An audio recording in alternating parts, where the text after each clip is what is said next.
Razorback Nation, we're back again with your Sunday afternoon Razor recap. And before we get started, we can't forget to thank our lovely sponsors. Razor Recap is brought to you by Scarlet Letter, Arkansas's very own handcrafted spiked seltzer. Check them out today if you're in Northwest Arkansas, and check out Core Brewery Tap Room as well, where you can get Scarlet Letter in all its various flavors. And also don't forget about Jared's Kicking Sauce, the perfect blend of sweet and spicy to transform any meal. Whether you're grilling burgers, roasting chicken, or just need a snack-worthy dip for crackers, Jared's Kicking Sauce makes bland food good and good food great. Don't settle for ordinary. Kick it up with a notch with Jared's Kicking Sauce, your go-to sauce for every occasion. Grab your bottle now at kickingsauce.com and let the flavor party begin.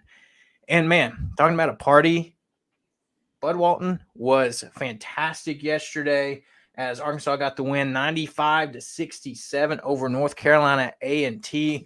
I had the opportunity to go to this game yesterday afternoon, and it did not disappoint. This team seems to be gaining momentum and looking better and better each game.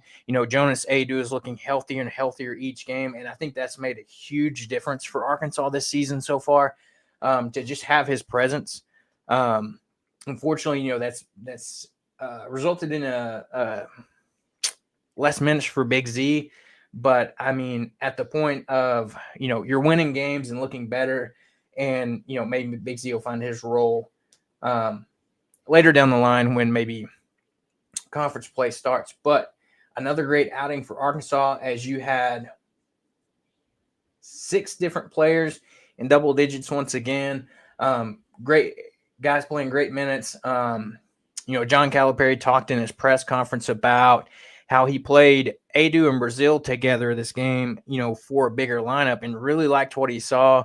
That'll be key in conference play, especially against some of these big, SEC teams that we're going to see, starting right away with Tennessee. I mean, your initial thoughts on the game yesterday and, how these guys continue to improve, and it seems like they just are continuing to gel together and look better and better each week. Yeah, man. They're looking good. I mean, obviously it's just North Carolina A&T. But when you got 7 of your 8 rotation players going for double digits, and that 8th rotation player only missing it by 2 points, it's pretty dang good, right? And then not only that, you've got like Boogie Flan doing all the extra stuff on top of putting the ball through the net, right? He had 11 assists, I believe. Yeah, 11 assists, led everybody in the game by 8 assists, right? That's it's incredible. And having a guy like that can do both, score and get other people involved, is going to be great. Having Adu and Brazil out there, that was fun.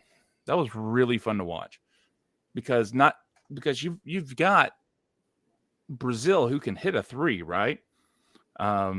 He's not nearly as good as Big Z at it, but he can actually stretch the floor a little bit. People have to respect him a little bit. And then you still have Adu down there in the paint that can, super athletic. It's just good with it, good with the ball. And then having them both on the defensive end. I mean, they had, let me see. I don't have racked up 9 I think total they both had blocks 3. We hit the team as a team. Yes. Yeah, and Brazil and Adu each had 3. So, 3, and then they had 20 rebounds put together. Yeah. So, I mean, I like that. Yeah, that's going to be, I think, a lineup that like we said, we'll probably start seeing a lot here, as conference play approaches. You're going to have to see big minutes played by these big guys in this lineup, and you're going to start seeing more of that.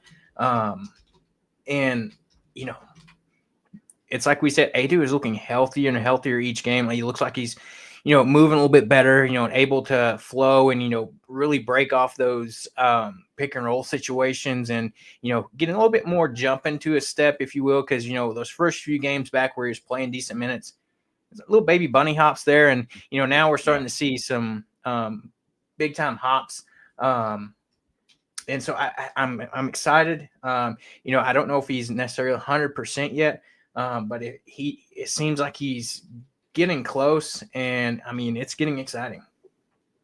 Yeah, and once he gets 100%, I think that's going to help him on the defensive end. If you notice, there were a few times he got blown by in this game alone. So there's when we get into SEC play and you've got those big physical forwards that can do that on a regular basis, it's going to be important to have a guy that can, stay with them and ride him to the basket and maybe get a block from behind. But yeah, I think that'll help there. And then, of course, the offensive end, there's games where he can take over, right? He did it at Tennessee. So I would like to see that as well, right? Just one game we play where, hey, they're not very good on the inside. They're not very big on the inside. Hey, let's just let Adu eat and see how it goes there. But yeah, no, that I think that, and then Boogie Flan playing the point guard role too more than like he has to go score. That's what I feel like as a freshman and as a guy who can do that often. He kind of feels like he has to all the time, but he's surrounded by all his talent. So I think him developing that part of his game even more is really helping out the Hawgs. Yeah, and I think this is probably the first of many double-doubles we'll see that he's going to have this season. And I'll take 12 and 11 all day. I mean, you'd love to see add a few more points, 14, 16 points, but, not a bad day for Boogie. But then also you throw in, DJ Wagner putting up 10 points and, adding some 3 assists in there, Adu having quietly a, double-double himself, 17 points, 11 rebounds. And can't forget Thero comes in, first time seeing him back since Michigan game after, dealing with some sickness, puts up quietly 14 points, 4 rebounds, goes 1 of 1 from deep. So these guys are starting to, it seems like, settle into roles. One thing to note is you didn't have any Nelly Davis yesterday. He sat out the game due to some wrist soreness. Maybe he got that flared up in practice or something like that, and he's just, being precautionary, getting ready for conference play. Hopefully that just doesn't knock him back from, the progress we were seeing him start to make and really find his rhythm. And so maybe he'll be back that game the Monday after Christmas week as they take on Oakland. But overall, I mean, you've got to be happy with what you're seeing from this team compared to, those first 3 or 4 games where everybody's like, I don't know, this looks like it could be another rough season, into, Arkansas goes to New York on one of the biggest stages, gets a big win, and it seems like they're finding momentums, finding themselves, getting the chemistry right with this roster and everything. And, they're getting there, but, it's like Coach Cal said, they're still a ways away from where this team can be as far as a talent, perspective and a ceiling for the season as a whole. Yeah, I think so too.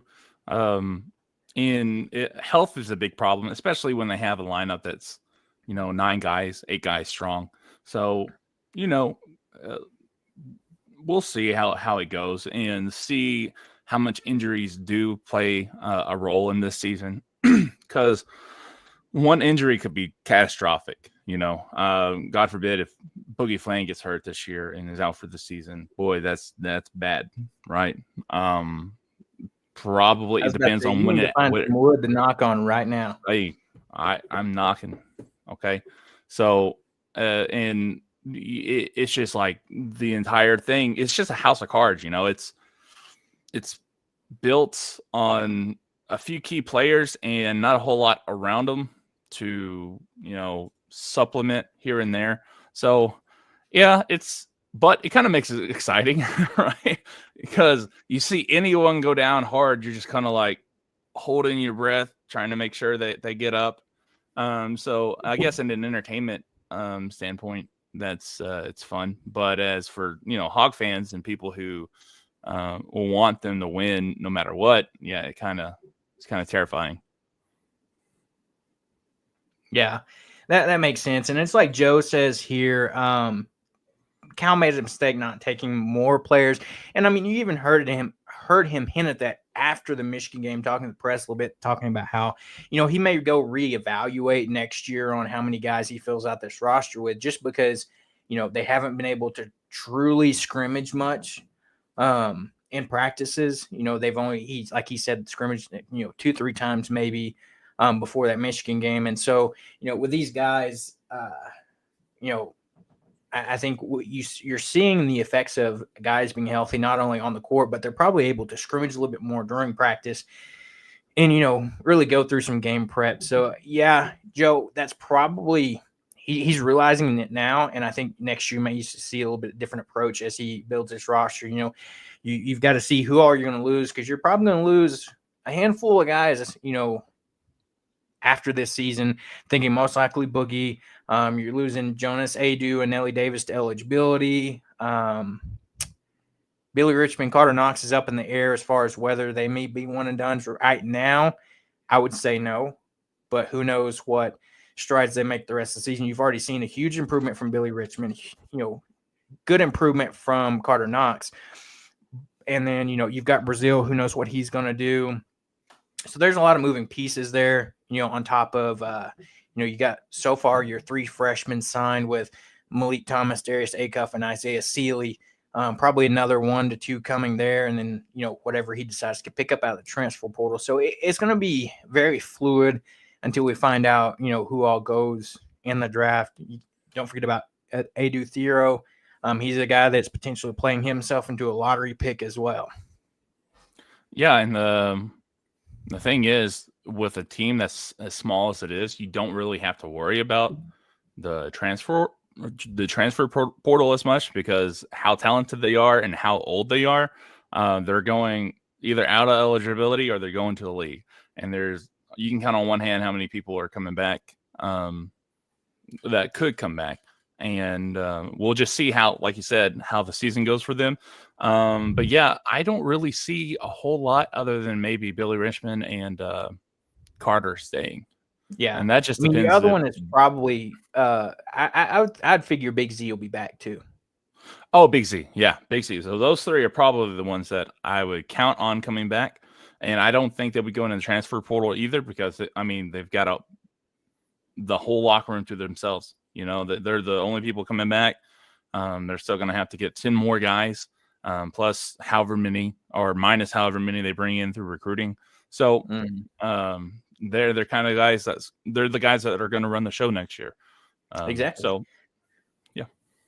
I was about to say, wait their year, learn under Cal, like you said, and, some of these other guys that are taking the stage, that'll be their stage next year. And not to mention, they'll get to be paired with, Malik Thomas and Darius Acuff, and not to mention that, there's the possibility, DJ Wagner comes back. So, you're looking at a potential, good lineup next year if some of these things fall into place. So, great game yesterday as Arkansas gets the win, 95-67 over North Carolina A&T.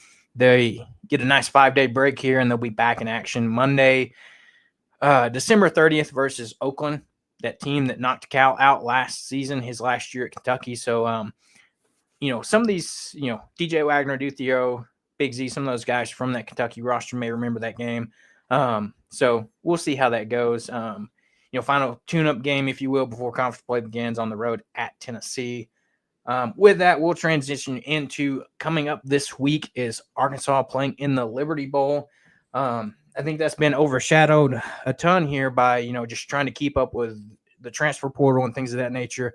But we're going to go ahead and talk about that, because this will probably be one of our last shows before the actual game. And we're excited to welcome Matthew Connor to the show. He is the site expert for Reckham Red. Welcome, Matt. How's it going? Going great. How are you guys doing? We're good. Getting ready for some Southwest Conference revival hate. Right. Yeah. No, I'm excited. Yeah. I'm just interested to see from our perspective of who all lines up on the field for Arkansas this year with the with the number of transfers going in and out. it's going to be an interesting combination. It's like me and Austin's been saying these past few weeks. This is probably the only time you can get to see this exact lineup in this team, because you have guys going out, guys that are committing to come in that'll probably be moving to starting spots next season. So some of these guys, this will probably one of the, starting spot or starting opportunities they'll have for a while.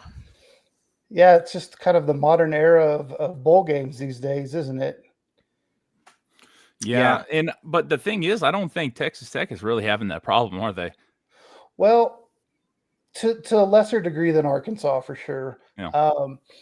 We're going to be without our starting quarterback. He's out with a shoulder injury. He had surgery after the regular season finale, so he won't play. And then our leading receiver has opted out of the bowl game. I know you guys are in the same boat there. So we'll be without a 1,000-yard receiver there, Josh Kelly playing in the slot. And so Tech won't be fully firing on all cylinders. And then you've got to remember Tech also is replacing both of their coordinators. They fired their defensive coordinator right after the season, and then offensive coordinator Zach Kitley left to be the head coach of Florida Atlantic. So you're going to have two new play callers. So Tech won't be a well-oiled machine, I don't think, in this game either, especially with true freshmen playing quarterback for you.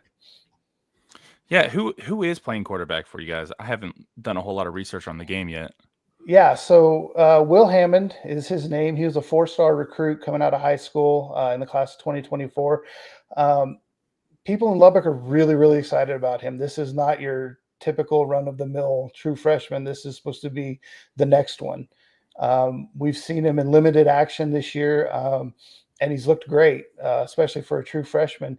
He's not technically a dual-threat quarterback, but he is mobile enough to really hurt you with his legs. Got a great arm, can make all the throws, and he's an old soul. He was interviewed this week by the Lubbock media, and he talked about being at the football facility for about 12 hours a day, getting ready for the game. So that's kind of rare from a true freshman's perspective. So I'm excited to see what he can do. It'll be his first ever start. He did play some meaningful snaps against TCU in the second half when Baron Morton was hurt. And he looked really good, to be frank. I mean, the offense actually looked better with him at the helm than it did with Morton in that game. Now, it was just one game and one half, and TCU didn't game plan for him as much as they did for Morton.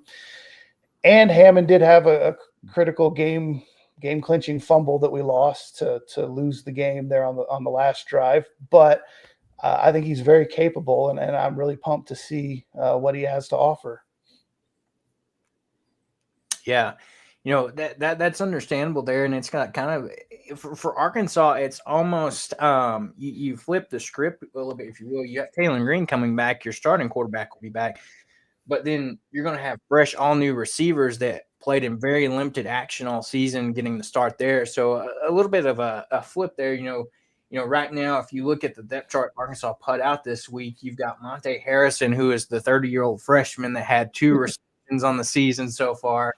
CJ Brown, a true freshman that had, the stigma with him now is he had a big fumble in that Texas game, that kind of sealed it for Texas. And then, Isaac Tessall, your one returning guy that had a decent amount of snaps this year. So, that's what I think Arkansas is, what you're going to look like. And, if I'm Texas Tech and game playing this game, if this Arkansas offensive line is going to be a mix and match, if you will, guys that haven't played a lot, true freshmen, and I think that's going to be my key, partially for this game is how do the trenches go? Because with Arkansas lost 60% of its starters from the offensive line, so you're replacing 3-4 different guys, and you have a few weeks to prep.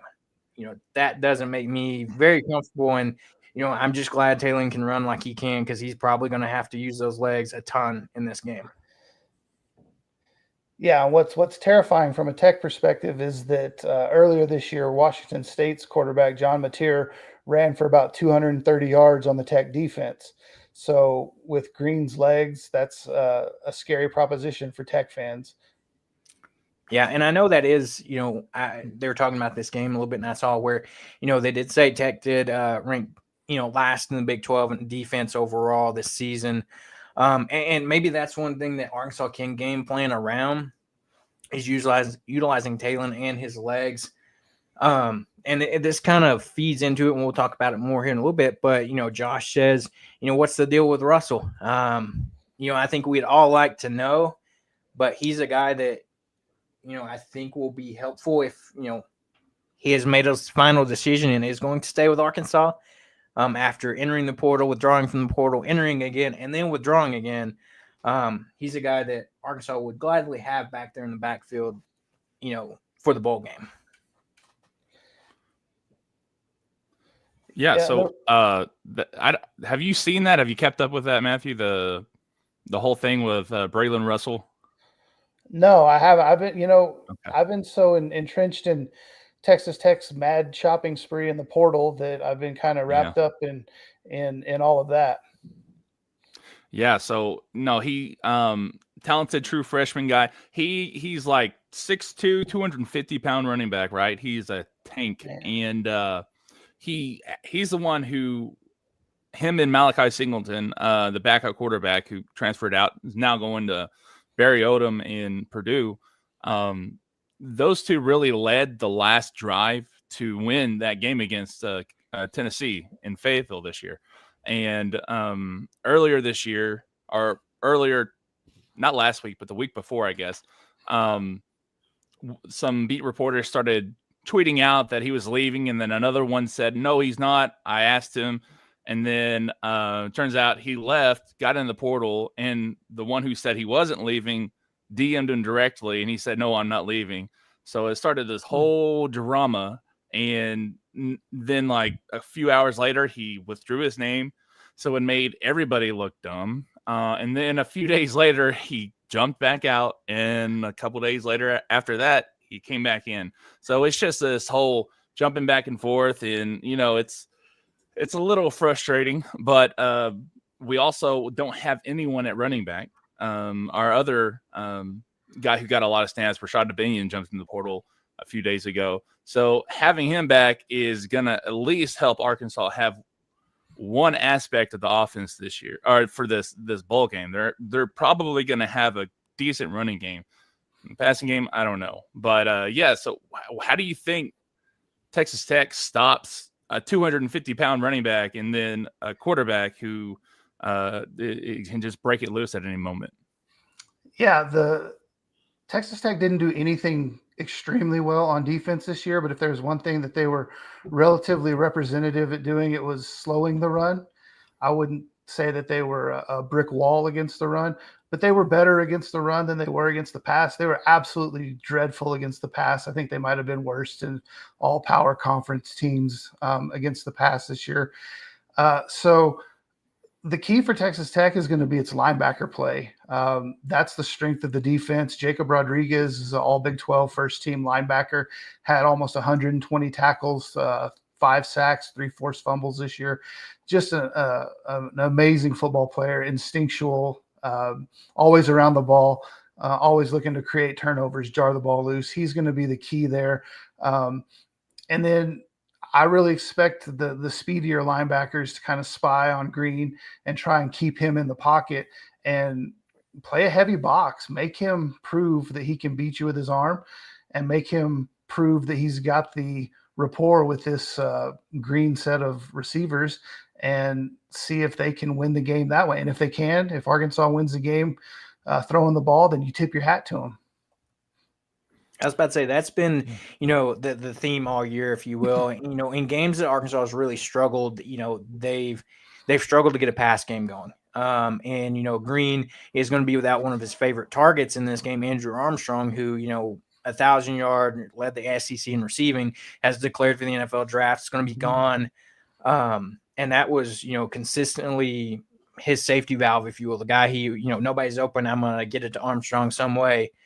Well, now he's not going to have that, and he's going to have quickly build this rapport with some of these other guys during this bowl game. And I think that, like you said, is going to be the key for Arkansas in this game is, can Arkansas get it done enough through the air behind a mixed and matched piece together offensive line with some fresh receivers? And then I feel like you're going to probably see us at least start out in the game with a heavy dose of the run game, trying to get that established, because that's really what you've got that, has the most experience, if you will. Because, Russell had 300 something yards on the season as a whole. And then your only other running back that has minutes or snaps for Arkansas is Rodney Hill, who he's more of a out of the backfield, speedy pass catching back, not a between the tackles type of guy like Russell is. So I think that's going to be, like you said, a key to this game. Can Arkansas throw the ball? And can Taylor Green make the reads? I mean, we saw at times him struggle this year. And, some people are saying that's due to, the Petrino offense is a complex one to learn, and, that he'll be better in year 2. But at times, people were like, well, that's what you saw from him last year at Boise State. Great plays, but also then made some, questionable decisions throwing it as well.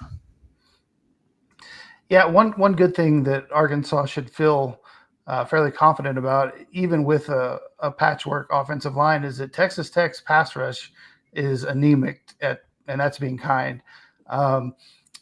Anytime your middle linebacker leads you in sacks, that's not ideal. And that was the case for the Red Raiders this year with Rodriguez and his 5 sacks.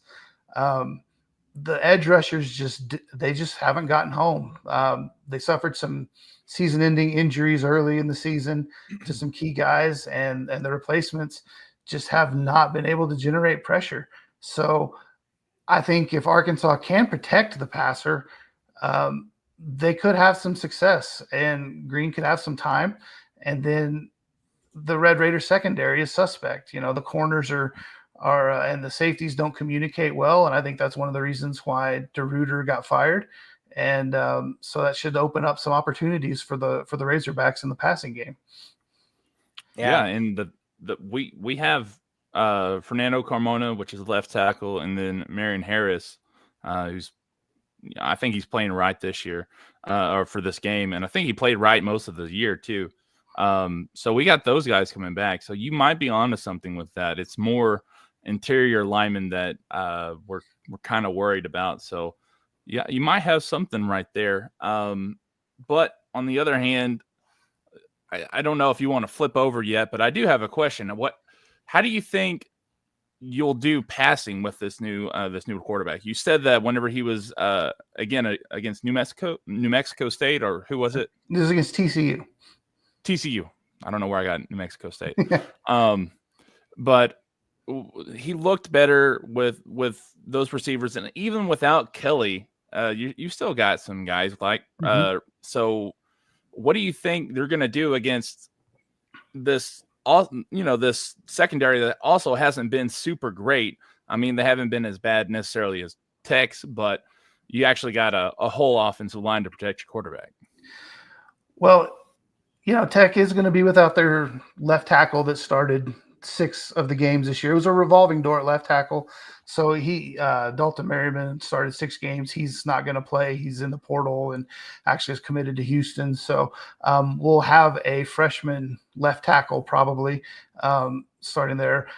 I think it's going to be a lot of the play action pass. I expect Taj Brooks, I can't believe we've gone this far without talking about him, but I expect Taj Brooks to play at running back, 1,500-yard rusher, 17 touchdowns this year.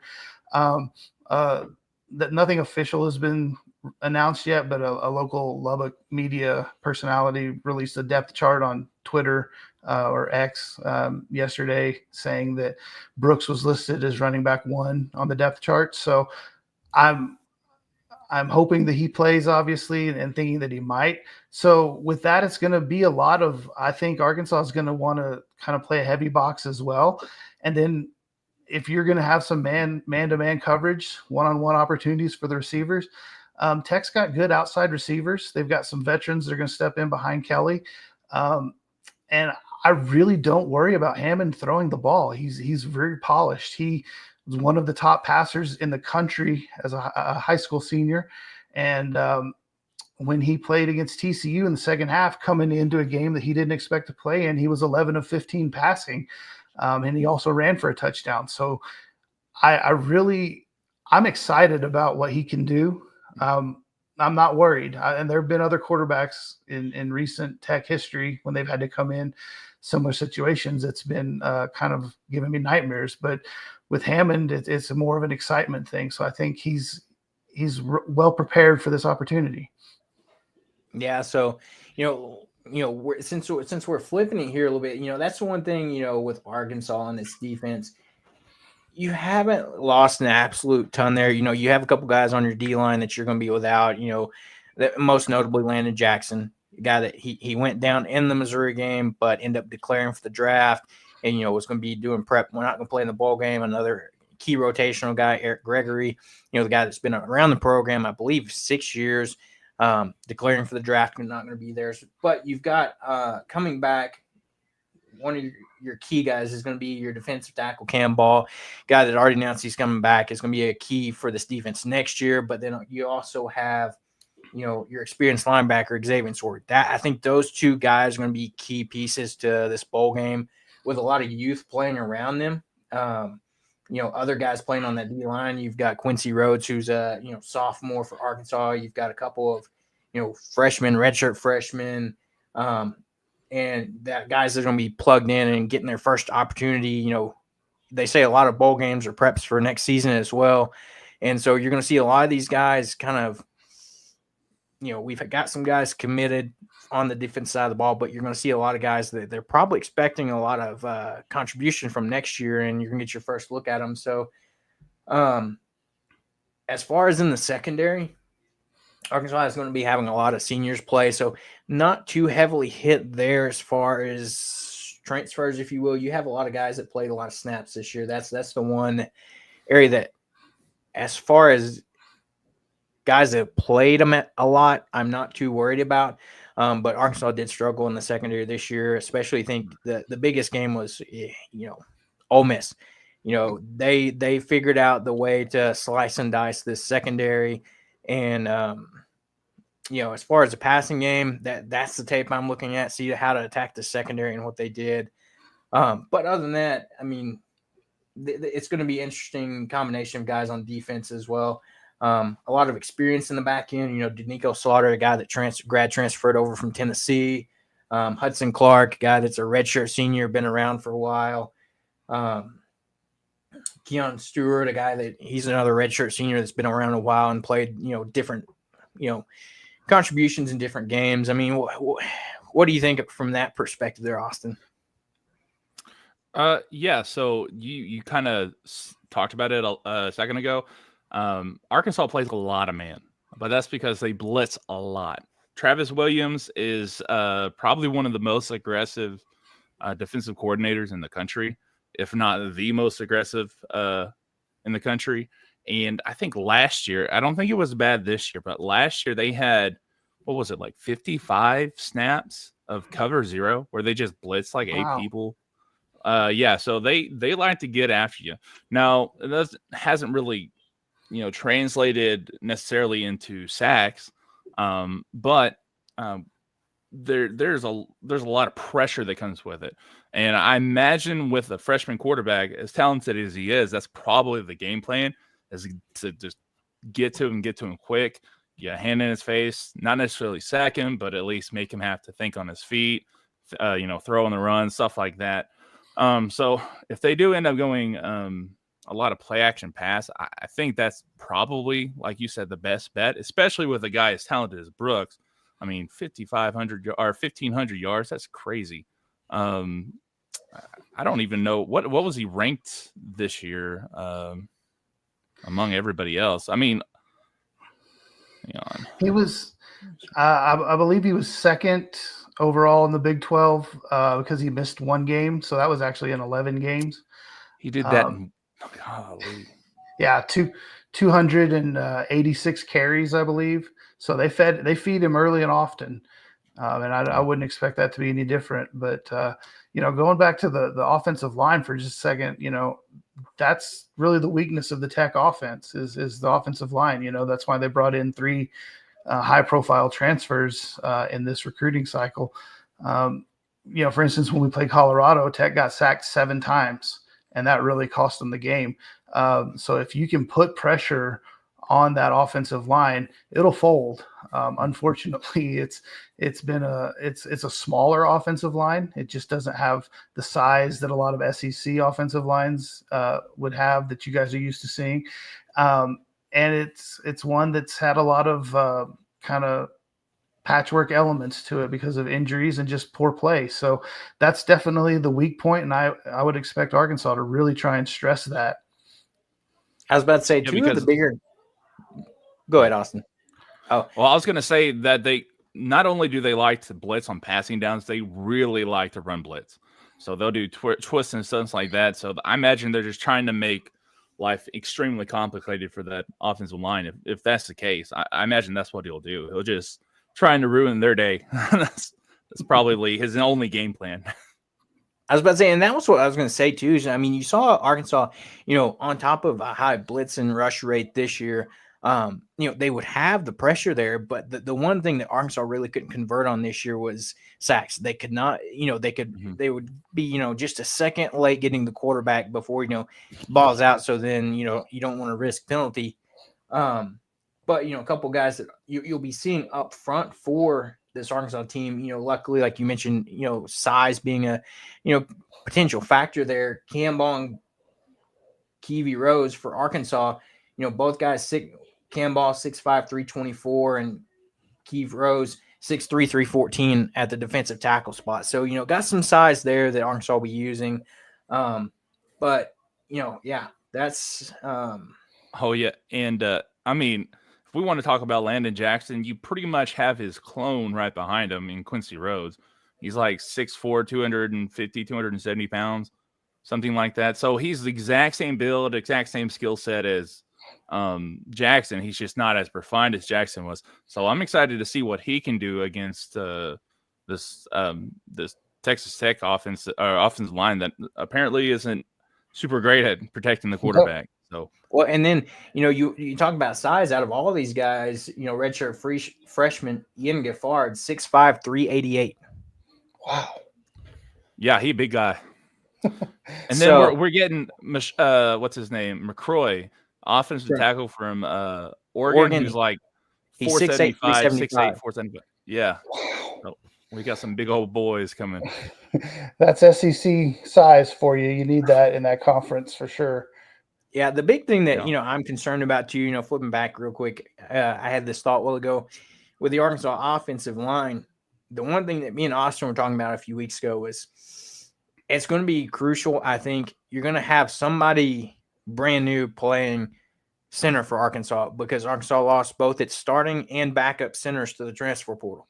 So you're having to slide somebody over that hadn't played a single snap in a game all season, snapping the ball in this bowl game. So I think that's going to be key because if the ball is not, if it's going to be on the ground and, up high to the left or the right, it might be a tough day for this Arkansas offense if Talon's having to kind of ad lib, if you will. The ball is not snapped, and it kind of throws things off because if you think about, Petrino likes to do a lot of shifts, motions, and things like that, and if your snap timing is off, it's just going to mess up the rest of the offense. And so I think that's something that makes me a little bit nervous is you're going to have probably a first-time snapper in this game that's going to be seeing his first live game action in the bowl game.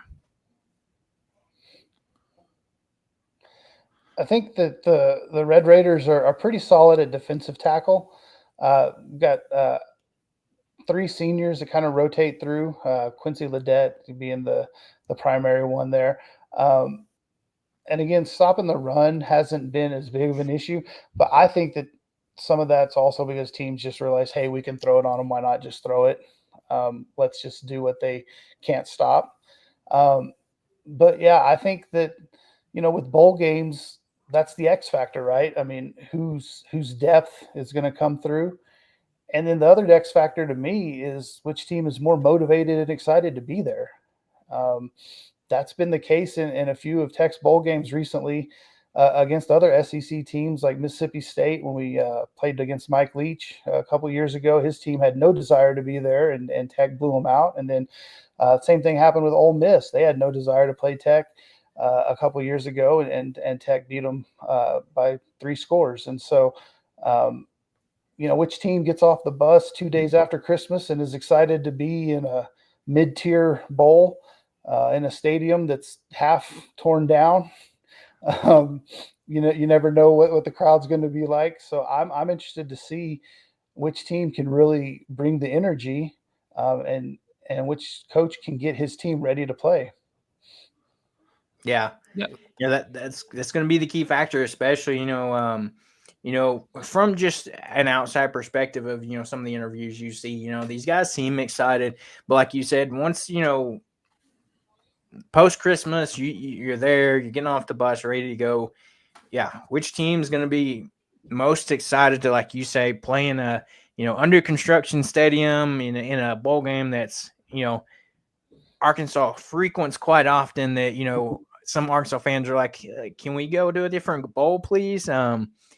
And so, yeah, I think it's going to be interesting. As of right now, I think I'm tentatively going to be heading that way after Christmas, just to see what happens. But it should be interesting, to say the least, at least from an Arkansas perspective. But yeah, I mean, do you have any potential predictions? I know the line right now, last I saw, was Arkansas by 2, which I don't know how in the world that the Vegas or whoever puts that together thinks Arkansas is a 2-point favorite in this game is beyond me. Yeah, I mean, I have a hard time making a prediction here just because of how many X factors there are for each team. If I had to put $1 down on someone, I would go with the Red Raiders, just because I think they're going to have a larger complement of their regular roster. I would feel a lot better about that if they had their typical coordinators and didn't have first-time play callers on both sides of the ball. So you never know what that's going to bring to the table as well. But I think that Tech is going to be highly motivated. Joey McGuire is a master motivator. He really is. That's one of his strengths as a head coach. And so he really wants to get this program to 9 wins. It would be the first time they've been at 9 wins on a season since 2009, which was the last year that Mike Leach was head coach in Lubbock. And I think it would set Tech up to be maybe preseason top 25 next year, given all that they've added in the portal, and all that they're bringing back with a senior quarterback. So I think the motivation will be there. I think the Red Raiders play hard for McGuire just about every week, and so they're 2-0 in bowls under him, and I would lean towards Tech in a close one. I think it'll be a shootout with lots of points up and down the field. I would lean towards Tech just because they have more of their regular 2 deep available. Yeah, I can see that perspective 100% there. I'm almost tempted to potentially lean that way as well. As much as I want to see Arkansas get the win here, it's just there's so many question marks for me. The first time this offensive line is going to be playing together, you have a lot of inexperienced unknown at wide receiver. On the offensive side, I feel a little bit more confident, I would say, on the defensive side of the ball, because you're not as missing as many key pieces, if you will. But that offensive side of the ball, it's going to be an adventure for Arkansas in this game. And like you said, I would almost lean towards Tech in this game. Who knows? Arkansas maybe can come out and surprise some people with their offense. And, it looks similar to how it was this season as far as being able to function. But, it goes back to, I think we're going to hopefully come out and see Arkansas try to lean heavy on that run game and establish that. And then, maybe Taylor can complement that with some passing game to some fresh wide receivers. But, yeah, I mean, your thoughts there, Austin, before we wrap this up? Yeah, I think one of the things that's going to be key is the turnover margin. Arkansas hasn't been good at it all season. If you look at every single close loss Arkansas had, there was a turnover at the end of the game that was just brutal. You look at Texas A&M. It wasn't really close, but Oklahoma State deep into the third quarter. Oklahoma State, yeah, obviously, but it wasn't close with LSU at the end of the game, but deep into the third quarter, there was a big time interception that was just a freak interception, and it put LSU up by 2 scores, I believe, and it kind of everyone just kind of gave up. And then same with Missouri. I mean, they're not even. It's not even just the amount of fumbles and turnovers Arkansas has. It's the times when they do it. It's just horrible. And right now, I don't know how accurate teams ranking on whatever random site I went to for this, but Texas Tech's number 21 in turnovers per game. They get 1.8. If they can, like you said, if you've got these guys in the at linebacker who like to rip out the ball, and you got these running backs and receivers who haven't had that, physicality, consistently throughout this year. I see the ball on the ground a lot, especially if it's cold in Memphis. So I don't know. It just depends on if Arkansas can hold on the ball or not. That's really what it is. And if we're betting on it, I am not going to bet on Arkansas. I'll tell you that. Yeah. Well, and the Red Raiders are a defense that has lived on turnovers. You're right. That's how they've survived as well as they can to get to 8 wins is being timely with those takeaways. If you look back at all of their big wins, they beat both the teams that played for the Big 12 championship, Arizona State and Iowa State, beat Iowa State on the road. And turnovers were a huge factor in those games. Defensively, you played well in those games, and it was because you're able to take the ball away and you're able to protect the ball. And so you're right. That's, football 101. But yeah, it's going to be critical, especially with a young Texas Tech quarterback. Can he protect the ball? Like I said, he had that critical fumble against TCU, which was more of a great play by the Horned Frogs than anything else. They just popped him as he spun in the hole, but still, it was backbreaking. It really cost you a win. So can he avoid that kind of mistake as well? Yeah. I mean, that's been like Austin just, lined them out there, the story of Arkansas season and games where there's some turnover issues. It does not end well for Arkansas. So, hopefully that's something that, Talon and, these young receivers will put an emphasis on is, take care of the ball, whether it be Talon outside the pocket or these guys, after the catch, making sure they've got that secured as they're, taking those hits and, especially these running backs. So, I mean, it should be a fun game.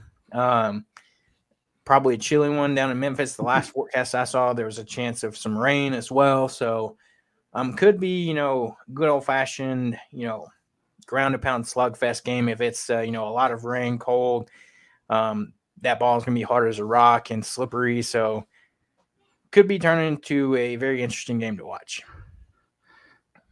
Could look like an old Southwest Conference game back in the 90s. Exactly. So we appreciate you taking the time to jump on here with us and kind of preview this game. And it should be a fun one, like you said, kind of like we talked about with the Texas game, old, Southwest Conference rivalries kind of renewed here in the postseason bowl game. But it should be a fun one. And, we wish the best of luck to you guys. Yep. You guys have a happy holidays, and thanks for having me on. I always enjoy getting to talk some football. Yeah, same likewise, have a safe and happy holidays, and, it'll be fun to watch the bowl game. Yep, always. All right, buddy. There we go. So how do you feel about it? I don't know. It's like I said, if I can come out in those first few drives and see that, Talon has a decent rapport with some of these receivers and we can get the offense going a little bit, I think defense will take care of itself. The offense side of the ball is what makes me nervous right now, but just because I know what's this offensive line going to look like, whoever they have slotted in at center, are they going to be able to have great timely snaps and not, snap it high, low, at the right time, not early or whatever it may be. There's a lot of things that, I think the first few drives of the game could either make you more worried or ease some of that, nervousness that you might have with this Arkansas offense.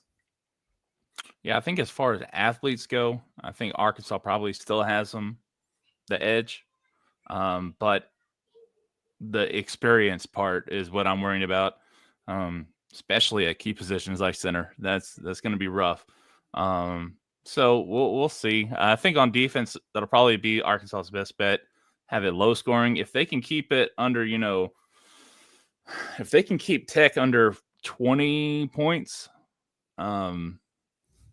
maybe Arkansas has a chance. I was about to say, if I don't know. Arkansas can kind of have a similar approach or game, like they did against Tennessee, where they can get the run game going and you can just crank out these 9-10 minute drives and score on them. That's going to be the big thing. Is in the red zone, Arkansas is going to have to score. You can't play this. Let's just kick field goals, and expect to come out with a win here. Even like with Nasty said, make it into an old Southwestern Conference game. That's what they need to do. That's the best bet. I was about to say, and I will say, we'll go ahead and talk about it now. Then and maybe that's part of as much as it's mixed between Arkansas fans, having Braylen Russell back. I mean, he's going to be a big bruising back that like what he says. If it's if he's back, truly back, like he said on his Twitter account, X account yesterday, that's going to be, I think, crucial, because you got to think he probably slides in right there at the starting running back spot, and let me just go ahead and share this here. So this was what Russell said yesterday, late yesterday afternoon. The love I have for Coach Pitt and the University of Arkansas is beyond words. With everything happening in my life, I initially lost sight of what truly matters. But through conversations with Coach Pitt, I've regained perspective. Thank you so much. I love you. And he tagged Coach Pittman in this tweet. I mean, you're looking at this with everything that's gone on with the whole Braylen Russell situation, how does this make you feel about him coming back? I know some people are like, he just needs to stay gone. And, after this back and forth, I mean, how do you feel now that he claims he's regained, what truly matters, talk to Coach Pitt, perspective, everything like that? How do you feel about Russell now that he's saying he's back, for good, if you will? I mean, if it's indeed true what he said, right? Yeah, that's awesome. But I would be lying if there's not at least a small part of me worried about the locker room going forward. Now, here's the thing. If he's big enough to go on to social media and do an apology like that, well, I don't know if it was an apology. It's more like an explanation. If he can do that, then more than likely he's doing that with the guys on the team too, right? One-on-one, or maybe as groups, whatever. If he's going to do that and try to get ahead of it before something pops up later, this summer or next season, then yeah, that's great. But I am just a little bit worried about it, and the whole optics behind everything that happened.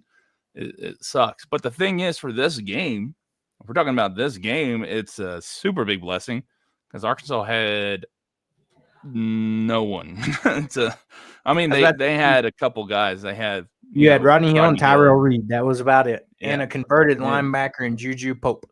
Yeah. So that it was rough. But having him back, that actually gives me a little bit more hope in this game. But still, I don't know. I'm worried. But the thing is, dude's talented. The dude can play football.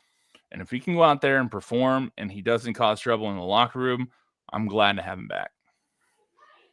I was about to say, this is one of those things, too, where, now this bowl game is going to be his first opportunity, to kind of showcase, if you will, and RB1. I mean, he's probably going to get a lot of snaps in this game, especially if they are, try to run heavy on the run game. And, here's his opportunity right here in front of him. And like you said, I don't know truly, like, necessarily not an apology, but explaining what's going on, with everything. And I think maybe there had been a little bit of listening to the wrong people, if you will. And maybe that's what he was talking about. And that is, with some, things going on. Don't know how much it is to do with some of that. I mean, I think most people saw it circulated quite a bit, the things that his dad was saying on Facebook as far as, oh, NIL, who wants to come out here and sponsor and pay my son and things like that. So I don't know if any of that is what he's referencing in that, but maybe, like he said, he's figured it out, talked to Coach Pittman, kind of got back, how he wants to, go about it. And, for what it's worth, I saw on his, I believe it's his Instagram account this morning, he had a picture posted. He was back in the facility. So they were saying that he was supposed to be back at practice today. So at the end of the day, if he's truly back, he posted that, take it for what it is, and, time to move on. I know some people have said, well, I've seen some people be like, well, I'm going to boo him every time he comes on the field and things like that. At the end of the day, if the kid's made his decision and, that's, him saying, not necessarily apologizing, but you don't know what people have going on in their lives. So if he truly is back, I'll welcome him back. And, if he can help Arkansas have some success, that's at the end of the day, for him to have success and help the university is what matters. Right. Yeah. So, look, if he's on the team, just leave it alone, right? Don't go out of your way to, hate on him, right? Even if he's off the team, don't go out of your way to hate on him. It's, first of all, we got to think about, this is just a sport. I know how much you love it, how much I love it. I mean, I eat, sleep, breathe football, right? But the thing is, we got to understand that these people who we're talking about, they're human beings. They have feelings, they have ambitions, they have other things going on in their lives as well.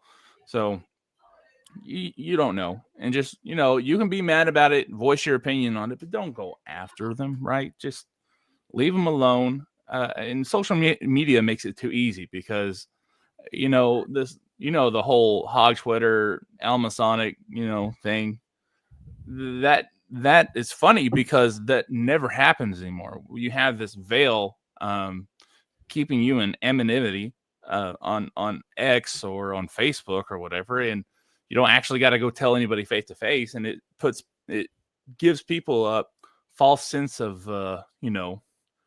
bravado, I guess. I mean, I'm going on a rant right now, but just leave them alone. If you're not going to say it to the man's face, then don't say it on Twitter. Yeah. So just leave him alone, let him be. And then, if he does good for Arkansas, then great. If he doesn't, then, it's whatever. Yeah. It's just a at sport. the end of the day. Yeah. So, with that being said, we'll leave it right there. Braylen Russell announced yesterday his withdrawal from the portal, return to Arkansas. More than likely we'll see him slated in to play some significant snaps in the bowl game. And from there. But now we'll go ahead and talk, this weekend, transfer portal popped again for Arkansas and, several commits, between Friday and then on Saturday morning, all before noon. It felt like by the time I finished with one notification and sent it out there, oh, here's another commit that Arkansas got. And, we'll start with David Oki, one that committed on Friday afternoon for Arkansas. He's a defensive lineman that's going to come in, transferring from Abilene Christian, a FCS level school. Had a breakout season, if you will, for him in this past season for Abilene Christian. 64 total tackles, 22 of those solo, 2 sacks, 1 forced fumble, and 1 fumble recovery. Will have 1 year of eligibility. And, he comes in at 6'2", 290. He's going to be one of those, we've talked about it before. It's a depth piece, nothing that's going to come in, and he's not going to be your Landon Jackson replacement or anything like that.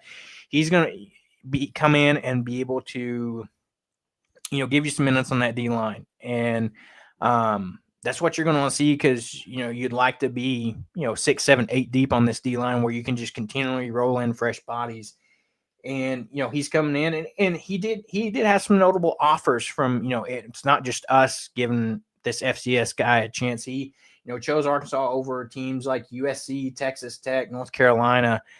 So it wasn't just we were his biggest offer, and then it was just all these other smaller level schools. He had some interest from other Power 4 schools. So I think this is going to be a good depth piece for Arkansas, and like they've been saying, we've got to fill out this roster, and he's going to be a body that you can slate in there. Yeah, I think he's going to do pretty much what Kiwi Rose has done for Arkansas. Like, he's going to have games where he sticks out a little bit, but he's not going to be like the major force right there in the middle of the line. Obviously, that's going to be Cam Ball. But yeah, depth piece, I think it's solid. And I mean, there's not really much to go from there. Yeah. So, and don't be afraid because he's coming from Abilene Christian, right? I mean, we get what was his name? From last season, June Kosh. No, a couple seasons ago, the dude who plays why can't I remember his name? John Ridgway. Yeah. Ridgway. He came from an FCS school too. So I believe it was like Illinois State or something like that. Illinois State, yeah.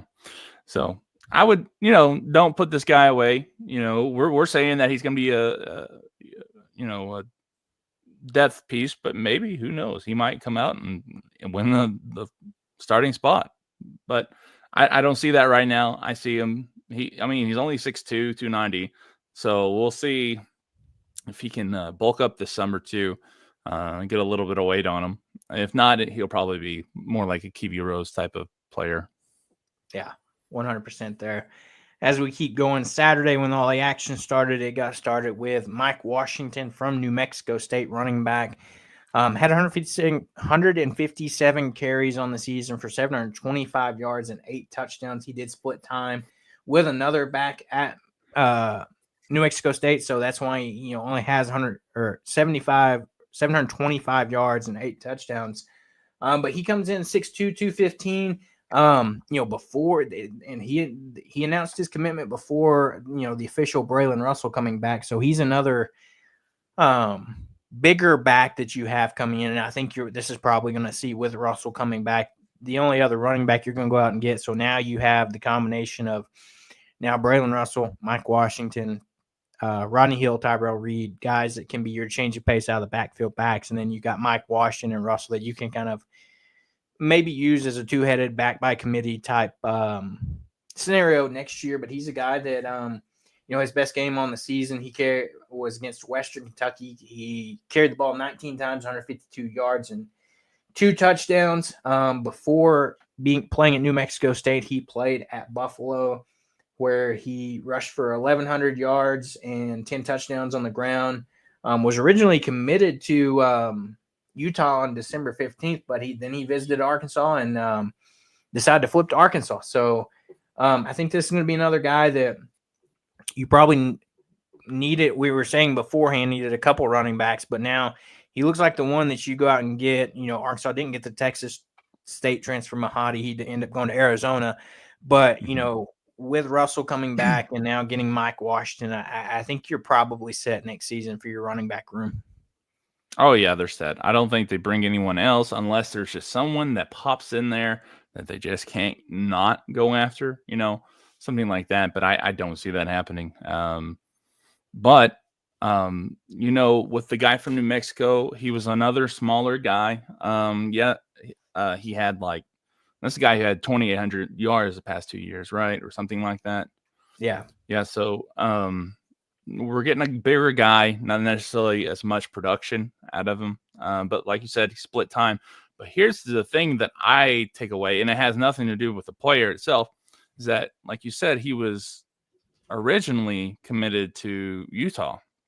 And Arkansas went in there and stole him away, right? So Arkansas is obviously putting their money where their mouth is, because not only do you have him, you had Corey Robinson last week, who had a trip to Oklahoma, and then all of a sudden he just stops and he commits. So Arkansas is obviously putting out the money to get these guys to come in.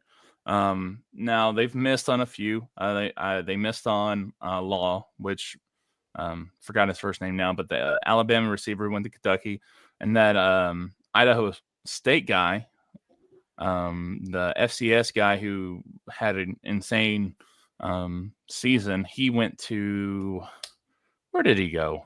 Did he officially commit? I never saw an official commit. Yeah, he committed somewhere. I want to see. I thought he was gonna. I thought he had maybe a crystal ball for TCU. Yeah, he committed to TCU. Yeah. So yeah, in some situations, you know, it goes back to, I think, you know, Pittman said him and his staff is going to be crucial about, you know, who spends their money where, and, you know, who's worth paying that little bit of extra for. You know, example, Corey Robinson's probably a guy that is going to be a guy that you're going to spend more on. And, you know, I'm not going to say they probably not spent a lot on Mike Washington, but, you know, there's probably a decent amount of, you needed another body hand. And, you know, just to reference what plus you're in SEC, there's a little bit of, you know, notoriety there, right? Between, yeah. So that's probably what did it too. But it had to come with some kind of bag that was bigger than Utah's, or he wouldn't have come. You would think, right? Yeah, exactly. And I mean, if you look at it too, I just pulled up the stats because I was curious myself, and looking at it, it was nearly a 50-50 split, if you will, between him and the other running back that he split time with. Washington had 157 carries. Their other running back, Seth McGowan, 152. So, and nearly, you know, the thing they missed on, you know, those receivers I talked about, but with some of the people that are rumored that they're talking to now, I want to take them over the guys they were talking to anyway. So 100%. Yeah, it's going to be an interesting this week for sure. You know, you have some teams that, you know, the first round of the playoffs happened last night. You've got some teams that are out now. You know, more guys, if you will start going to entering the portal or a potential there. So yeah, some more potential big visits this week, and we'll see what happens from there. We'll continue on here. So another great, you know, guy that's going to slide in and could play some, you know, big snaps for Arkansas next year. Another one that I really like this commit here is you get the defensive back out of Eastern Michigan, Quintavious Scandrett, a guy that, you know, comes in with great size here, 6'3", 200 pounds, you know, 55 tackles on the season, 1 interception, 3 pass deflections came in, according to Pro Football Focus. We talked about last week where, you know, take it with a grain of salt because of, you know, the college stats from PFF aren't, you know, maybe as 100% accurate as, say, for actual NFL and whatnot. But, you know, he logged 590 snaps last season with a 72.9 overall grade on defense this season. His coverage grade was 77.7, which was the best of any Eastern Michigan defender in 2024. He was named a 2024 preseason All-MAC first-team player prior to the season, and he comes in having 1 year of eligibility for Arkansas. Yeah, I mean, he over the last 3 years, he's averaged 52 tackles a season. So, I mean, as a safety, I imagine that's what he'll play whenever he comes to Arkansas. That's great. And I haven't watched anything on him yet. I haven't watched any of their like highlight reels or whatnot. But just by the numbers, he could be a solid guy back there, especially rotation. And depending on how physical he is, maybe he could step up and play the nickel position, which we thought was going to be one of the Metcalfs, right? Until they went to Michigan. So they're obviously probably looking for someone to fill that role. And maybe if, you know, depending on how he plays, he could do something like that. So yeah, that's great. I like this one a lot, especially just from a depth standpoint. I mean, that's what is going to be, you know, at least with a lot of these guys we talk about. It's going to be a lot of the same thing we say, that these guys are going to be rotational or depth pieces. I mean, and that's what you're going to have to do. You know, Brian's question here, we'll just hit this real quick. Texas State guy on Saturday, he did go ahead and he committed to Arizona, so we're out on him. So it looks like as of now, I wouldn't expect Arkansas to go after any more running backs with signing Mike Washington from New Mexico State yesterday and then the return of Braylen Russell along with what you still have here with Rodney Hill and Tyrell Reed. But, back to what we were saying with this secondary, Scandrick's going to be a guy that comes in and is going to be a depth rotational piece. You're losing a lot of guys. So Selman Bridges is one of those guys that I would think you're going to focus on having a lot of development next season and maybe being one of your key guys. With him being a 4-star, not playing a ton this season, I'm going to assume they were able to keep his red shirt, I would think. But he's a guy that I think would hopefully take a step forward next season with what you're losing. But, no problem there, Brian. So it's, a lot of rotational depth pieces, and that's what we're going to, with this next, commit we got as well. Justice Boone, defensive end coming in from Florida. He's a guy that, is another going to be rotational key piece for Arkansas on that defensive line. He's 6'4", 266, had 10 tackles on the season, 2 solo, 1 pass deflection, 2 sacks, and will come in with a year of eligibility. He's a guy that finished the season with a 68.4 defensive grade, 73 against the run, 63 against the pass on 138 snaps. It is note that he did not play in the 2023 season because of an ACL injury, appeared in 13 games in 2022, where he racked up 24 tackles and a tackle for loss and a sack as well. So he's going to be a guy that, maybe this past season was him kind of getting back to form from the ACL injury, and he can come into Arkansas, work with Coach Deke Adams and in this strength and conditioning and, get back to that, play we saw from 2022 where he had 24 tackles, with a sack and a tackle for loss. That's what you want to see. So he's going to be another key rotational piece on this defensive line. That's what we keep saying, but it's hard to say any of these guys are just going to come in and be there's no really true replacing one-for-one Landon Jackson because he had a lot of production. And if you think about him, he was a project guy that came in when he transferred over after his first year at LSU. He wasn't the same Landon Jackson that we've seen these past couple years. He had to do some work in the offseason as far as transforming himself and working on his game. But these guys are going to come in and be contributors and rotational players, and those guys that you think are going to be projects similar to Landon Jackson. Think you're Kavion Henderson, Charlie Collins, super young guys like that have the talent upside, and they just need to continue to develop in the program, both physically, like in the weight room and things like that, but also just picking up the defense and getting up to that college level speed. Yeah. So before the pod, I talked about how there's a lot of similarities between him and Trajan Jeffcoat. So I was wrong when I was talking to you earlier. I thought for some reason Trajan Jeffcoat got hurt the year before or something like that, just like Boone. But no, he just had a really good season in 2021, and then 2022 it kind of dipped down, and I think he got jumped on the depth chart. And then Jeffcoat came to Arkansas. He did okay. He had 16 tackles and 4 sacks. That's not bad. But he it's kind of eerie how how much similar they are. I didn't even look at this earlier. Trajan Jeffcoat, 6'4", 266. Justice Boone, 6'4", 266. So they're both talented guys. The thing is, Justice Boone was a higher rated recruit out of Florida. He was a 4-star guy. So having that kind of talent come in here, the potential that he could have, right? With the defense that Travis Williams puts out, I think if out of all the transfers that we've talked about today, we're going to talk about today, I think he's probably the one that's most likely to break that starting rotation.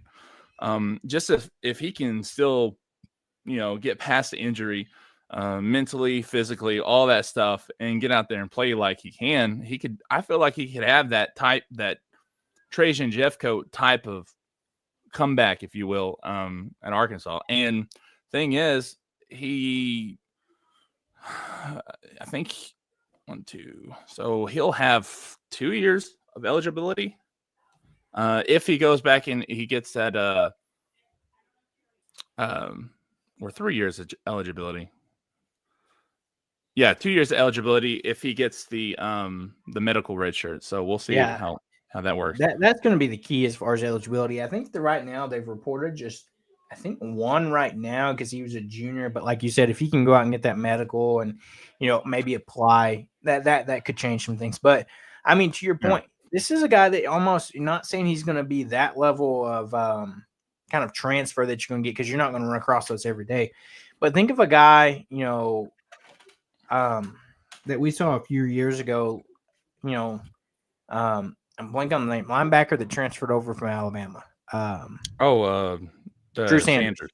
Yeah. A guy that he lost his starting spot due to injury, and then he came over to Arkansas and had one heck of a season.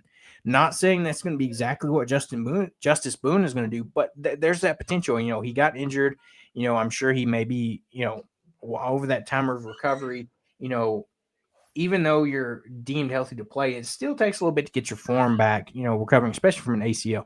So to, see him have an okay season, nothing that's going to blow you out of the water, but then come over to Arkansas, he's going to be another season removed from that injury. He has the potential to kind of get back to that form of, how he was a few seasons ago, where racking up a lot of tackles and hopefully can, be a guy that can help do some damage in the backfield from that edge spot on the defensive line. Yeah.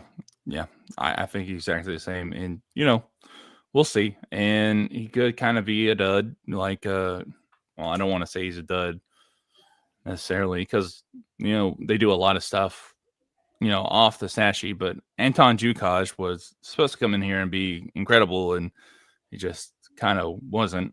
So, we'll see. But like I said, I think this guy has the most potential to crack a starting rotation. My goodness. But it's going to be hard with Quincy Rose, Cavion Henderson, Charlie Collins, all those talented guys that are a little younger than him, but they can play, right? They got talent. They got just as much talent, if not more, than he does. So we'll see. We'll see how it goes. I was about to say, compared to some of these other guys that we've gotten in so far, this is a guy, for sure, has Power 4 experience, but more specifically, he's played in the SEC. So he knows the toughness level and what SEC play is going to be like. So I think that's going to be, something that's going to be beneficial as well. But, with some of these guys we got in, and if, some of these young guys are able to step up and play crucial minutes, it looks like we could be in line for a decent rotation on that defensive line next year, being, 7-8 deep, where, you're able to keep fresh bodies out there more frequently, whereas, Arkansas struggled at that a little bit this year due to some injury issues, but also just not having all that depth there. So that's going to be big. One other, commit we did get, I don't have a graphic for it, is another Power 4 transfer in, is Arkansas signed defensive backs Jordan Young from Cincinnati. He comes over from Cincinnati, 6 foot, 197. He's a redshirt junior. Last season for Cincinnati, he had 35 tackles, 1 tackle for loss, 5 pass breakups for the Bearcats in 2024. And he was a former Florida transfer. So, he's been in the SEC as well, came over to Cincinnati from Florida. At Florida, he racked up 80 total tackles, 2 tackles for loss, 1 interception, and 13 pass breakups in his career. Graded out in 2024 with a 72.2 defensive grade, 69.1 on run, 68.4 on tackling, and then a 73.4 on coverage on 604 snaps. So played a lot of snaps this year for Cincinnati. Another guy that's going to come in and, could fight for a starting spot, but it's going to be another key rotational pieces. But and it's tough to say necessarily starting spots in secondary because these secondary guys, they rotate so much. Just keeping fresh guys in there, because you think, the offense hits a big play and you're gassed a little bit. You're having to, constantly, run guys in and do it by committee, if you will. Yeah. I think he, out of the 4, he's probably the second one to crack that starting lineup, right? The 11 pass deflections in the last 2 years, that's pretty good, right? A lot of these guys you'll see, 3, 4. But as a guy now in a Power 5, because every time I look at Cincinnati, I have this, like, I guess, bias against it, because as soon as I see it, I'm like, oh, Cincinnati. But like you said, you got to realize they're Power 4 now. They're in the Big 12. And the thing is, they have good offenses in the Big 12. They don't necessarily have great defenses in the Big 12. And to be this type of guy on a defense that's probably not super great, it's a big deal, right? Especially facing the type of offenses that he had to face. That's pretty good. And then 34 tackles, maybe a little bit less. You kind of want to see a little less tackles from a cornerback like that. But then again, like I said, these offenses in the Big 12, they're pass happy and they just go after everybody. So I wouldn't put it past them to come in here and maybe put still a spot in front of, like Jaheim Singletary or something like that if Jaheim can't get better this offseason. Yeah, he's going to be a guy that, like you said, could be fighting for a starting spot. And it just depends. I mean, like you said, maybe you would like to see little less tackles from that DB spot. But you got to think also on the flip side of that with Travis Williams running an aggressive defense, maybe that's a good thing, actually. He has that experience, tackling. And if he, blitzing some of these, defensive back safety spots, the way with Travis Williams, how he comes up with some of his different coverages and, things like that. Maybe that plays in his favor a little bit. So it's going to be interesting to see. But I think, right now, with these guys that we signed, some of the other ones we signed, I think that makes 4 DBs we've signed so far. The one from Oklahoma, the top JUCO guy, now Scandrett and Young. So, and then Selman Bridges coming back. So you're shaping up to be in a good spot in the secondary as well, along with, what you've got coming in recruiting wise. And I mean, the portal is shaping itself up to, where it's going to look decent. I mean, you still want to get maybe 1 or 2 more big name, splashy type of commits at the end of the day, but you've also got to be able to, at the end of the day, with what we've lost, 20 something, you've got to fill out the roster for next season. You've got to have the bodies. And that's what some of these are going to be. At the end of the day, I know we've said it a lot, but you've got to be able to fill out your roster. You can't have star-studded everywhere. I mean, you've seen Ole Miss go out and do that, and they only lost 3 games and missed out on the playoffs. That's to be debated whether they should have made it in or not. But so like you can see discussion. So you can see where like just because you go out and sign all the top guys doesn't necessarily mean anything, and you got to have some guys that, like Coach Pittman said, some of these guys are probably, we're going to go sign, maybe 1 or 2 guys for what we would pay this one guy. His example was talking about kind of like a Luke has, but it could be, said for all these other positions for maybe we're going to pass on this other, maybe a little bit better DB, but we're going to sign a guy like Jordan Young and Scandrett, for maybe similar amount of money for what we would have paid that one. So, this coaching staff is, I guess, trying to make the best decisions they can and trying to be efficient with it. Like we said before, they're going with a little bit of the gamble approach, hoping some of these guys that, coming from lower levels, like, the guys from Eastern Michigan, New Mexico State, these lower power, not necessarily Power 4 guys, that they're going to be able to make that leap similar to an Andrew Armstrong. And that's the gamble that's the direction this coaching staff has wanted to go. And so we'll see if it pays off. Yeah, I think, and the thing is, they have pieces that have potential, right? It's kind of like, I've heard, what's his name? John Neighbors, say it more than once about it being like a Moneyball, situation. Mm-hmm. Finding those, trying to be smart with it, finding pieces here and there to fit, just, to save as much money, but also do what you can to better the team. So, and I mean, that's super hard to do with football, right? Because it's like you either got it or you don't.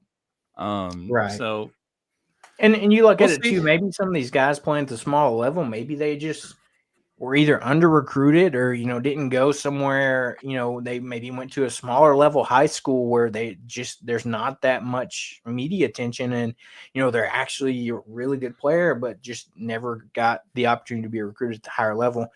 Or, they're, I've seen this comparison used before as well, where, maybe they're a guy that has that potential, but just not ready yet. And, you go to smaller schools or JUCO, like a farm system for Major League Baseball and minor league baseball. He goes there for a couple years, gets to actually play instead of, coming and just sitting on a roster and redshirting and then, seeing just a handful of snaps or special teams and things like that. He actually gets to go out, play, work on his game.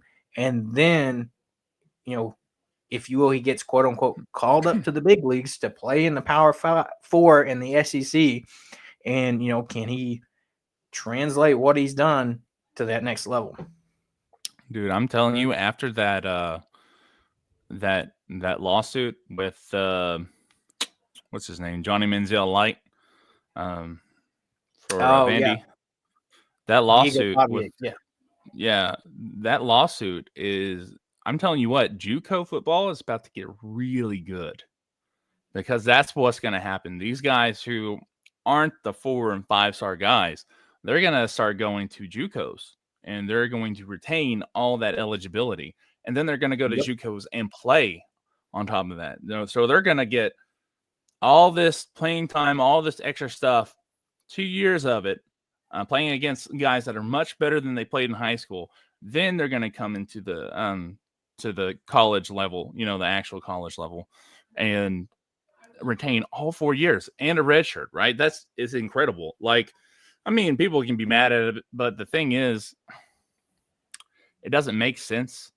Like, they want to treat them like a part of the recruiting class on one hand, and then they want to, kill their eligibility on the other hand. And it's like, you got to pick one or the other. So, like, whenever you go to the transfer portal, you don't see JUCO guys in there. Whenever you have to go to the recruiting site to see transfer guys in there. So it's like, choose one or the other. You can't just ride the fence. So if they want to make them, college level schools, then do that. If not, then this is what it is. And that's just crazy. And you know what? It could make for more like an NFL type of vibe whenever it comes to the NCAA, right? Because you got guys who are not nearly as Almost like a raw. practice squad, if you will. Yeah. Right. So they're not raw when they come into the college. So, and that's part of what makes college fun, is that raw talent. And you see them, like a Taylor Green, right? You see them chunk it, 60 yards for a huge touchdown, and then on the next play from scrimmage, he fumbles it. It's just the up and down, the roller coaster of college football. That's what makes it fun. And doing something like this is kind of gonna, take that away, which kind of sucks. But same time, it is what it is. Yeah. I mean, it's going to be interesting. I saw the theory of is it like, now are you going to see schools kind of like talking about the JUCO piece, work with JUCO schools and kind of, I don't know like if you farm, can like a legit farm school. Have like, I don't know if there's a way you can't just have a specific in deal writing like this school belongs to this JUCO school belongs to Arkansas, but you can work with coaching staffs and be like, tell this recruit, okay, I've got this contact over here at JUCO, wherever state or whatever. Go here for a year, play. Next year, we'll bring you over to Arkansas, and you'll have the opportunity to compete for a starting spot compared to you come here. Yeah, you could be in our system, go through our strength and conditioning, but, you're going to redshirt and maybe see 4 games of action on special teams, and that's it. Right. Yeah. I tell you how they do it though. They start these university systems because Arkansas has a system. So like UAMS, that's part of the University of Arkansas, and then like A State has A State BB, and then A State, not Maumelle, but Malvern, not Malvern. Shoot, whatever that city is Monticello? within. Not Monticello. It's a little past Russellville. Jagummit. I'm blanking as well. But Anyway, I get the anyway, point of what you're they have saying. these systems, and what I guarantee you they'll start doing, these university systems will start buying up JUCOs. Like they'll say, hey, let's make a deal here. Because if we want to be honest, the big moneymaker in every university and every system like that is sports, right? People will pay out the wazoo to go watch their football team play. And if you start buying up these JUCOs, then you created a farm team in a farm system around you. So that'll be crazy if that happens. Plus, if they're in the same system, you could probably start working out collective deals, right? You could, instead of having just a collective for the University of Arkansas, you could have ones that are like subset within that, and they can divide it up. I don't know how it works. I'm not even trying to, make you think that I know how it works, but I'm just saying these are like all these possibilities that are floating around in my head right now since you said that. But I was about to say, because this is all just brand new stuff. That this ruling only came down a few days ago, so this is new for everybody. Where you got to think about these JUCO guys too. Are they going to quote unquote backdate it, if you will, saying guys that played in JUCO, like are guys going to get extra years of eligibility like Diego Pavia now?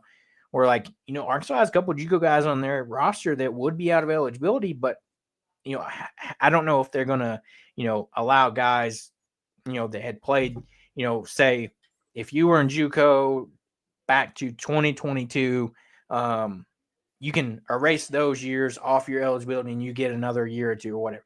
I don't know how that's going to work, but that's a, possibility there as far as rosters, guys that are out of eligibility. Wait a minute, maybe you have another year or two. Who knows? So, hey, Rakeem Boyd, you want to come back? I'm not sure how much Arkansas fans would like to have him back, but I know there's a big portion that liked Rakeem Boyd. So it's interesting for sure to see what's going to happen in all of this. I know the fun part was I saw the joke now that Diego Pavia's got that extra year of eligibility. What was it? The whole thing talking about, well, Hugh Freeze gets to see him one more time. So, I'm excited to see one more year of Diego Pavia. So I was about to say what they could build around him from what they did this past year. This Vandy team this past year was impressive, honestly, for first year under new coach, and to have your starting quarterback come back and get an extra year of eligibility. Watch out. I mean, next year for whoever plays Vandy next year in the SEC, because, I mean, you saw the flashes of potential that they had with, they beat Alabama, some of those other wins they had. This is not your typical Vanderbilt, and I think if Clark Lee over there at Vandy can build on what he did this year, it could be interesting for sure the next few years to see what Vanderbilt could turn into. Yeah, I'm excited. And I'm just glad Arkansas doesn't have to play him next year because we won't be the next victim of Vandy. Exactly. I've already seen people say with how Sam Pittman's been and recruiting and everything that could we be turning into Vandy and swapping spots with them being bottom of the SEC. So we will never be that bad. Cross fingers, knock on wood. Exactly. I mean, even when we were the Vandy of the West with like Chad Morris here, we were like still like historically not even close to bad as Vandy. Right. So stop with that nonsense. Yeah. But, we got too much money to be bad as Vandy. That's true. And not enough academic requirements to be bad as Vandy. That's what it is. Right. Yeah. So at the end of the day, more transfer portal additions. And we'll keep you up to date as we get them. Who knows what this week's going to hold? Like I said, Saturday we got 4 all before noon, and before I could finish one update for one, it was like we got another. So you're going to have days like that, and who knows? It could be 2 or 3 days, a little bit of a time span before you get your next one. But like Austin alluded to earlier, the names that people have been throwing out that are visiting and potentially that we're going after, if you will, is going to be interesting to see who Arkansas is able to pull, and whoever you decide you want to throw your money at. As you kind of we're winding down on the recruiting or the transfer portal, because it's got 6 days left. It goes the day after the bowl game on the 28th. So kids have got to start committing, and if you're got to make your mind. Who knows? I don't know if there's going to be any Arkansas players after the bowl game decide to leave. Who knows? But just because you don't leave officially into the transfer portal doesn't mean you can't leave the team and get into the next window too. So right, because you have the spring window after spring ball that you can't forget about as well. Right. So with that being said, we'll get ready to wrap up here. So Arkansas basketball continues to that improvement. You'll see them next on the court December 30th. They get a 5-day break to go home, spend time with their family, and then they're back up here in Fayetteville as they'll take on Oakland on December 30th at 7 or 7:30, I believe, and that'll be the last non-conference game before they will head to Knoxville to take on number 1 Tennessee. Let's just keep it close. That's what I'm wanting. So we'll dive more into that matchup later in a week or so. TBD on our show this in the middle of the week this week. That's why we went ahead and did our preview show this week. Arkansas will be taking on Texas Tech on Friday in the Liberty Bowl. And it'll be interesting to see how this offense looks, how this team looks as a whole, and maybe Arkansas can find a way to get a win in the Liberty Bowl. And, transfer portal is closing soon. So it should be a fun ride for this final week of the transfer portal. And before we get out of here, make sure to hit that like and subscribe button. That way you can keep up to date on all the news we are bringing you. If there's any crazy news, big news, transfer portal, we signed some incredible person. Who knows? We might do a special episode live for that too. So we thank everybody for tuning in today. And until TBD later in this week or next Sunday, we're going to get out of here. Hope everybody has happy holidays, Merry Christmas, and we'll see you next time we jump on here.